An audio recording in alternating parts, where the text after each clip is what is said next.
So today's letter is P, and P is for presence. Now, presence is all about being in the here and now with our child, and of course also with ourselves. So taking that time for ourselves. But first, before we dive right into that, we're going to do a vagus exercise, but this time we're going to actually do a grounding exercise along with a mini vagus exercise. I mean, they're all connected. So for grounding, to bring us to the here and now, we activate our senses. So I want to start with asking you to just look around and notice if you see two different colors. And just notice them. That's about it. Just notice two, identify two colors. Beautiful. Now I want you to feel something around you. It could be the chair you're sitting on if you're sitting on a chair. It could be the table in front of you. That's there for me. And just notice, is it cold? Is it warm? What's the texture? And just take that in. All right, and now finally, I just want you to listen. Listen for any sounds around you.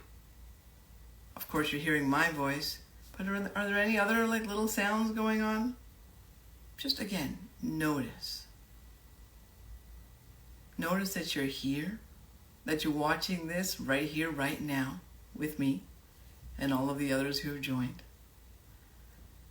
And then I want you to take a deep, full breath in, again, through the nose in, through the nose out. We're going to aim for 6 seconds each way, a balanced breath. So let's do that together right now. 1, 2, 3, 4, 5, 6, and exhaling through the nose. 1, 2, 3, 4, 5, 6. Beautiful. You are now present. Well, at least probably more than you were a minute ago. So being present as a parent is often mistaken for being around our children.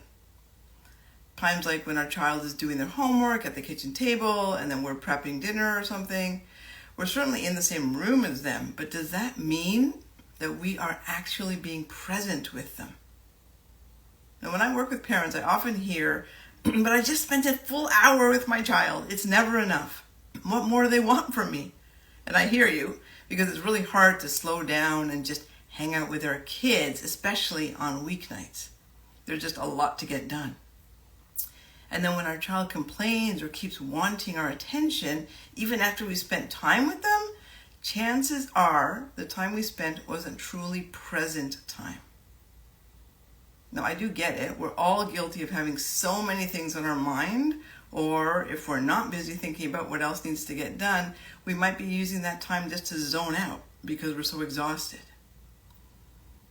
Now, my favorite is when we're half on our phones and half with them.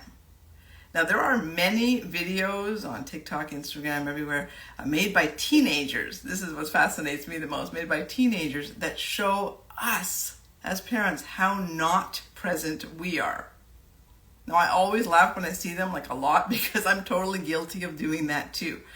I'm going to try and act it out for you because I don't know how to share on Instagram. I don't think it's possible. But when it goes something like this, they're standing there, you're on your phone, and then they come into the room and they're like, hey, what's for dinner? And then again, we're just looking down and we're like, uh-huh. And then they're like, hello, what's for dinner? And we're like, yeah. And then they finally say, are you actually listening? And then we look up and we're like, what? Sorry? So talk about not practicing what we preach. We're so guilty of justifying why we're on our phones, but expect them to hear us when we speak. Let's just be honest about that, right? Now, we could just stop here and tell ourselves, but we were responding to something for work. I had to do that. Or we could consider saying, I'm not at work, and I'll always have something else I need to attend to. So let me pause and be intentionally present with my child. Now, I am seeing questions in the chat, which is awesome. I will look at them at the end so that we can address that. Thank you for sharing. All right, but there is a little warning signal I want to say. Because being present is very challenging, please help yourself out by putting your phone away when you're trying to be present. Unless you have a job that's literally a 911 call and you're the only one available, please put your phone away, because it's actually really hard to ignore it, especially if it is work-related somehow. But if we're making intentional present time, that means we should not be multitasking in that moment. Okay, now there is some exciting news, because I know being present with our kids is very challenging. So if you've been following along and implementing the A and the I of FAIR in Fair Parent this week, acknowledging and taking an interest, what you may not realize that you're already practicing being present. So huge high five for that. Remember though, it's not just about saying things like "you're amazing." It's about energetically being there, being present in the moment with your child as you're saying it. So this is actually where the vagus exercises are super helpful. And when we practice calming our nervous system and having a well-toned, is what they call it, vagus nerve, a well-toned vagus nerve, we will ultimately be much more successful at staying present, even when mild stressors and distractions come our way. Now, because I believe that having a toned vagus nerve is critical to being able to practice being a fair parent, I recommend checking out my friend Dr. Nawaz Habib's book. Hopefully this isn't backwards for you, it might be. It's called Upgrade Your Vagus Nerve. Now, it's a great resource, and he provides lots of wonderful information and practical tools to help you, well, upgrade your vagus nerve. Now, I personally know Nawaz. I've known him for a long time, and he's an amazing human and a present parent. All right, so I have more good news for you. Being present also helps us have realistic expectations and helps us slow down so we can catch our fears and frustrations. So now we're hitting F and R. So when they pop up, it's about noticing with self-compassion when we are falling into those old habits. Then pausing, taking a breath, like I did with my daughter in the car in grade 7, and then bringing ourselves back to the now with our kids. And when we have realistic expectations of our children, things like recognizing that they may need more connection time with us because they're extroverted, or that they may not be as organized as we would like because the organization part of their brain hasn't fully developed yet, then we get perspective, like a bird's eye view, which keeps us from falling into that fearful frustration state. See now, F and A and I and R are all connected, and they're all pulled together with presence. Presence is like a little bow that wraps it all up, or a ribbon that holds it all together. So it turns out I'm talking about buying presents again too. But it's really quite an amazing thing when we see that practicing this week, F, A, I, and R, and we bring it in with this presence, it really brings it all home. So for your challenge this weekend, I want you to set up a 5-minute interval each day between now and Monday where you and your child connect with intentional presence. It can be a 5-minute chat, a 5-minute play date, and the play date is with you in this case, or 5 minutes of quiet time cuddling together. And then I just want you to notice how you feel. Notice how they react. If you have more than one child, I would like you to do this for each of them separately if possible.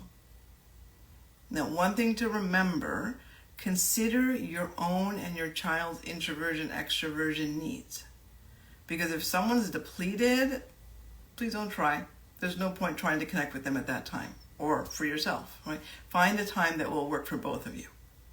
Now, when we're being present with our kids, we are helping them feel safe, really seeing them, and depending on what's happening in the moment, even soothing them. So being present helps them develop that secure attachment to us, which by now, hopefully you know, is a key element to raising unconditionally confident kids. So I want you to comment yes below if you commit to practicing being present with your kids this weekend. And guess what? You have 2 days off to practice what you've tried so far in this challenge. And I also invite you to teach other parents this weekend what you've learned.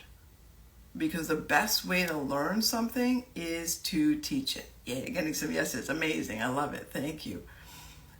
So please share with others. Share so we can, this is going to be my little mantra, share so we can all be fair with our kids. Now on Monday, we're going to be focusing on the second A of Fair Parent, which is affirming, but it's not about affirmations. So stay tuned. I'm super excited to share next week's acronym with you, ARENT. It all comes together again, and I'm super excited. So I want you to also please mark your calendars for April the 15th, Monday, April 15th at 9:30 a.m. for a full 1-hour open Q&A. And to hear whether you won a signed copy of my book or my self-paced course, Renewed Parent Method.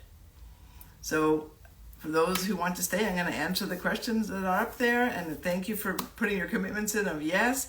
And again, jot down any questions you might have as you're watching this replay or when you attend lives, and then come to April 15th's open Q&A and we'll just have a great discussion. All right, thanks everybody, and let me just take a look at the questions. So yes, I find it challenging to be present with my teenagers. They don't have a lot to say these days, and it's like pulling teeth to have dialogue. 100%. Thank you so much for bringing that up here, because it is much more challenging to hang out and be present with our children, but a lot of that is because we want to engage with them. We're curious. We want to know about them, and those are great things, taking an interest, etc., as we talked about. But our children who are teenagers are in a phase where really their focus is on the outside world, right? So until they become teens, they're sort of in our family, that's their main focus, trying to figure out some friendships out there, but really it's a developmental stage to be able to say, hey, now I need to focus out in the world, right? Outside is where my focus needs to be. All the people out there, creating my tribe, feeling like I belong out in the world, those are critical pieces. So what you can do is invite them to say, hey, I just want to hang out with you for 5 minutes, right? Literally 5 minutes. We can just chat about whatever you want, or not. We can just hang out together and see what they say, right? They may still say no, and then it's something a little bit bigger, and maybe that's something to chat with them about, to say, hey, is something happening, or is there a reason you don't want to hang out? Like, talk to me. I'm open, I'm here, I'm willing to look inward and see if there's something I'm doing. Just make it safe for them so that they can let you know if there is something that's bugging them about the dynamic. So that's where I would go with that. I will wrap up for today. And again, if you have more questions, show up to April 15th. I would love to see you all there. And again, please share. I would love for you to share the lives, and I have this on YouTube as well now, with your friends. But more importantly, please share it yourself with them so that you can be teaching and learning, and that really does reinforce the messages. Thanks everybody. Have a beautiful weekend. Bye.